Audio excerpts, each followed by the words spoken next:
नमस्कार दोस्तों, मैं अतुल द्विवेदी स्वागत करता हूं आप सभी का सटीक नेटवर्क में। तो जैसा कि हमने वादा किया था कि इस बजट सेशन से पहले हम कई सारे मुद्दों पे बात करेंगे, बजट से जुड़ी हुई, इकोनॉमी से जुड़ी हुई या जीडीपी ग्रोथ से जुड़ी हुई मुद्दों की बात करता हूं मैं। अगर आज किसी भी टॉपिक पे आगे बढ़ने से पहले मैं आपको दो रिपोर्ट्स दिखाना चाहता हूं। एक सी वोटर ने एक जो सर्वे किया है रिसेंटली, और दूसरा यूबीएस का जो प्रोजेक्शन है इंडियन इकोनॉमी को लेकर के 2031 तक। तो सबसे पहले ध्यान देते हैं जो सी वोटर ने सर्वे किया है उसके बारे में। तो सी वोटर ने प्री बजट सर्वे किया है और ये सर्वे किया गया है 5,269 एडल्ट लोगों के बीच में। और इसमें से 37% जो रिस्पोंडेंट थे उन्होंने ये कहा है कि जो क्वालिटी ऑफ लाइफ है उसमें 37% रिस्पोंडेंट्स ने कहा है क्वालिटी ऑफ लाइफ जो है वो कैसी होगी अगले आने वाले वर्षों में, इसके ऊपर उन्होंने गहरी चिंता दिखाई है। हिस्टोरिकल कॉन्टेक्स्ट की बात करूं, मतलब आपको ये 37% का आंकड़ा कैसे समझ में आता है, तो 37% जो है 2013, जबकि उस समय की तत्कालीन यूपीए सरकार के खिलाफ बहुत ही ज्यादा असंतोष था उस समय पर, ये इससे ज्यादा हुआ करती है। तो उसके बाद पहली बार ये जो है 2013 के बाद 37% का आंकड़ा पार कर रही है। तो आप समझ सकते हैं कि लोगों के बीच में किस तरीके का फाइनेंशियल डिस्ट्रेस दिखाई दे रहा है।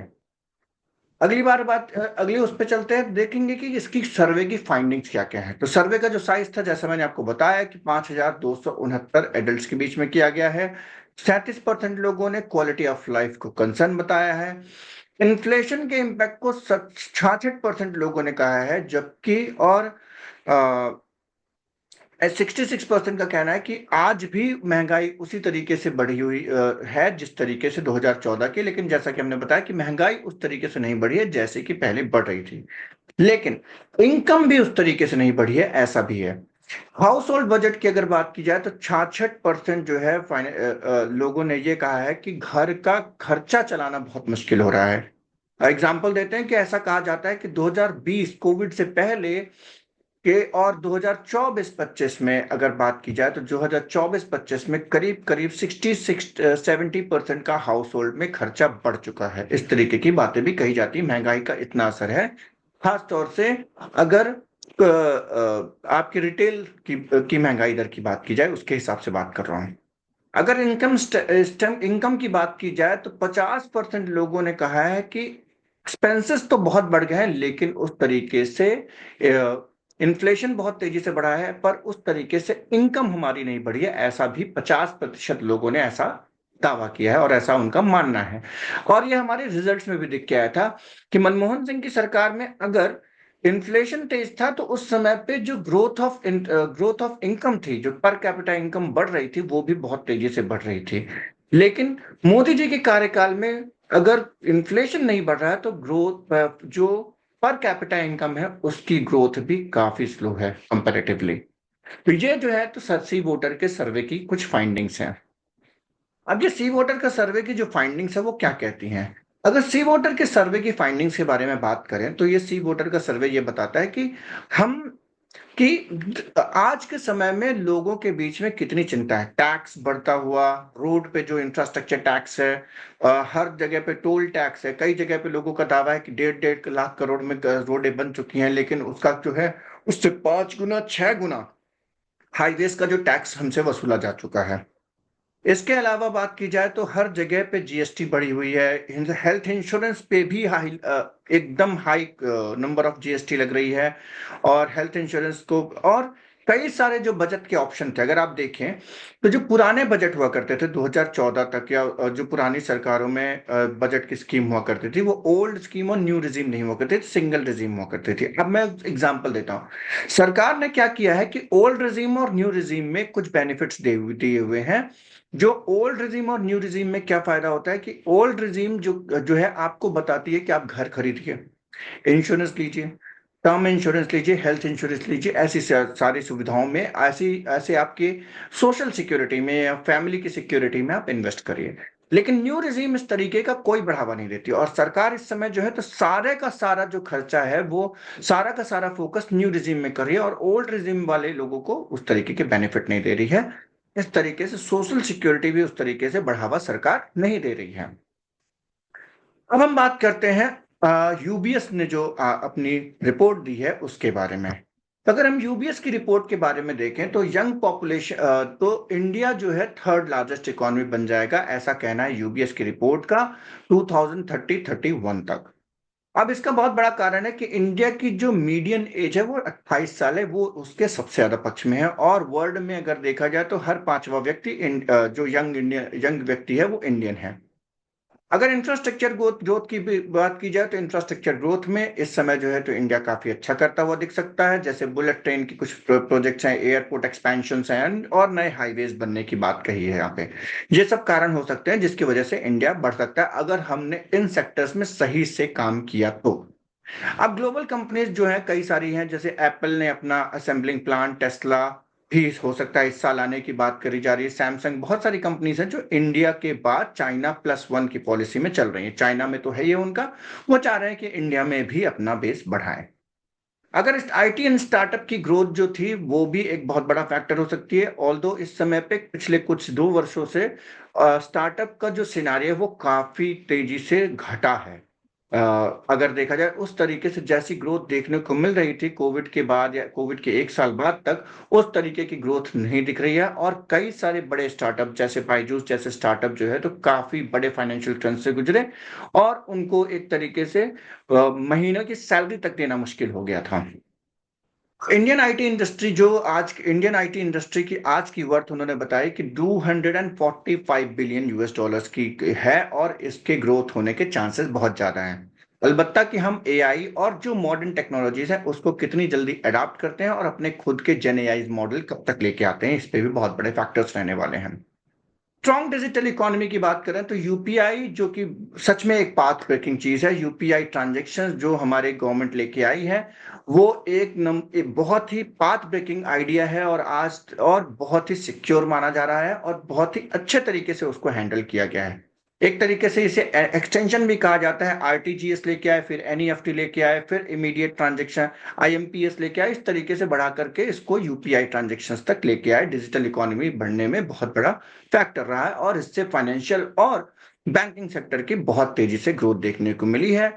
और हम ई कैश बेसिकली आजकल कई सारे लोग कैश भी लेके नहीं चलते हैं इसी वजह से। तो ये हो गई थर्ड इकोनॉमी बनने में सबसे बड़े फैक्टर्स क्या क्या हो सकते हैं, 5 बड़े फैक्टर्स। अगर मैं इसके बाद बात करता हूं चैलेंजेस टू सस्टेन ग्रोथ, मतलब बेसिकली अगर हमें ग्रोथ रखनी है तो क्या हमारे पास चैलेंजेस हैं। तो जॉब क्राइसिस सबसे बड़ा प्रॉब्लम है।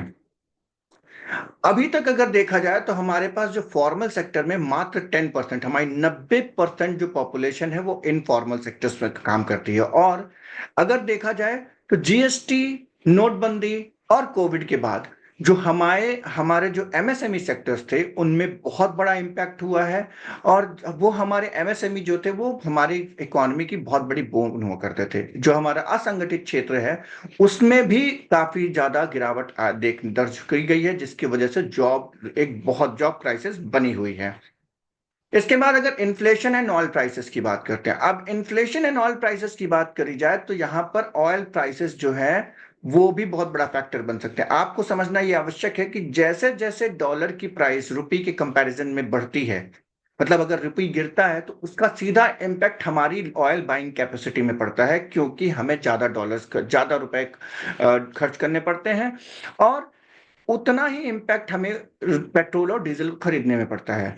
तो अगर याद करिए कि जब डॉलर की कीमत 50-55 के आसपास हुआ करती थी और $140 प्रति बैरल हुआ करता था क्रूड ऑयल, उस जमाने में हमें 65 से 70 रुपए का पेट्रोल मिला करता था। आज वही जो है तो $100 भी मैक्सिमम कभी क्रॉस नहीं किया पिछले 7-8 सालों में। $100 नहीं क्रॉस करने के बाद भी हम 100 रुपए के कुछ कुछ स्टेट्स में 100 रुपए के ऊपर पेट्रोल और 90 रुपए के ऊपर डीजल दे रहे हैं। ये बात जरूर है कि गवर्नमेंट ने एक्साइज ड्यूटीज बढ़ा रखी हैं, लेकिन इसका एक बहुत बड़ा इंपैक्ट ये भी है कि रुपी के गिरने की वजह से जितनी भी चीजें हम इंपोर्ट करते हैं उसमें हमें नुकसान होता है। तो ये भी एक बहुत बड़ा फैक्टर है। इसके बाद एजुकेशन के और स्किल डेवलपमेंट में भी इंडिया को बेहतर ध्यान देना पड़ेगा। एक सर्वे आया था कुछ साल पहले की, अगर मैं बात करूं, एक एजेंसी है, मुझे रिक्रूटमेंट एजेंसी है जिसने एक सर्वे किया था। उसने उसके सर्वे में ये निकला था कि करीब 73 से 75% जो इंडिया में इंजीनियर्स निकलते हैं इंजीनियरिंग कॉलेजेस से, वो अनएम्प्लॉयबल है, मतलब वो नौकरी करने लायक ही नहीं है, उनकी स्किल्स इस तरीके की नहीं होती है। और ये बहुत बड़ा नंबर है। अगर आप इंजीनियरिंग सेक्टर की बात करें तो बाकी जो डिग्री कोर्सेज हैं उनकी क्या स्थिति होगी, आप ये भी समझ सकते हैं।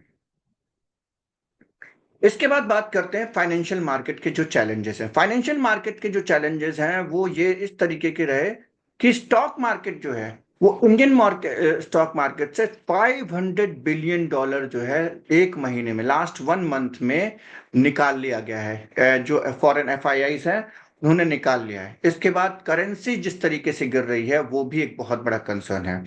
फॉरेन डायरेक्ट इन्वेस्टमेंट जिस तरीके से बढ़ा तक पिछले कुछ वर्षों में, अभी जो है तो एकदम लो लेवल पे दिखाई दे रहा है।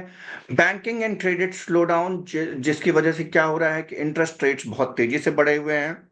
लोन की जो ग्रोथ थी वो 10% पर ईयर से नीचे आ चुकी है, मतलब लोग लोन भी नहीं ले रहे हैं, कुछ खरीद भी नहीं रहे हैं। और आरबीआई ये डिसाइड नहीं कर पा रहा है कि आखिर जो है वो रेट कट करे कि नहीं करे, क्योंकि अभी भी यूएस में जो इंटरेस्ट रेट्स हैं, जो उनकी फेडरल बैंक है, उन्होंने फेडरल रिजर्व फेडरल बैंक है वहां का, उसने अभी तक कोई भी इस तरीके के रेट कट का फैसला नहीं लिया है। क्योंकि आप जानते हैं कि यूएस सबसे बड़ी इकोनॉमी होने के नाते हमारी काफी सारी डिपेंडेंसीज, फाइनेंशियल रेगुलेशंस की डिपेंडेंसीज कई बार इंटरनेशनल मार्केट को ध्यान में रखते हुए होती हैं। कंज्यूमर मार्केट की, तो India is expected to become world third largest consumer market by 2026। ये प्रोजेक्शन है। जीडीपी का जो प्रोजेक्शन है वो expected to reach around $6 trillion by 2030। और ग्रोथ रेट जो है वो 2026 से 2028 के बीच में 6.5% के आसपास एक डिसेंट ग्रोथ रहने वाली, बहुत हाई ग्रोथ नहीं है लेकिन हाँ एक डिसेंट ग्रोथ है। की चैलेंजेस जो रहने वाले हैं वो है job creation, global economic crisis and automation. तो ये सारी चीजें हैं, जो सारे मुद्दे हैं जिसको आपको ध्यान देना पड़ेगा। तो इस बात से समझ में आता है कि जो जनता के हाथ में टैक्स बढ़ने की वजह से जनता के हाथ में पैसा नहीं है, तो ना वो इन खर्च कर रहे हैं, लोन में नहीं, लोन के जैसे जिस तरीके से घट रहा है। तो गवर्नमेंट को इस बात पे ध्यान देना पड़ेगा कि जीएसटी काउंसिल की जब भी मीटिंग हो, कुछ ऐसी सोशल सिक्योरिटी वाली जो चीजें हैं, जैसे इंश्योरेंस हो गया, कोई भी बेसिक नीड की जितनी चीजें हैं, उन सब पे जीएसटी को कम करना चाहिए। दूसरा, जो ये टोल टैक्स का जो एक कल्चर चल गया है, काफी तेजी से चल गया है, इसको इसके ऊपर भी कंट्रोल लगाना बहुत आवश्यक है, क्योंकि ट्रांसपोर्टेशन बढ़ रहा है। और जितना भी बेनिफिट जो है ऑयल कंपनीज ऑयल के प्राइसेस गिरने से कमा रही हैं, वो बेनिफिट उस तरीके से कंज्यूमर को फॉरवर्ड नहीं कर रही है। माना कि मार्केट के कंट्रोल में है पेट्रोल और डीजल, लेकिन अगर इंटरनेशनल मार्केट में पेट्रोल डीजल के प्राइसेस गिर रहे हैं, तो क्यों उसका बेनिफिट जो है तो नॉर्मल कंज्यूमर को नहीं मिल रहा है।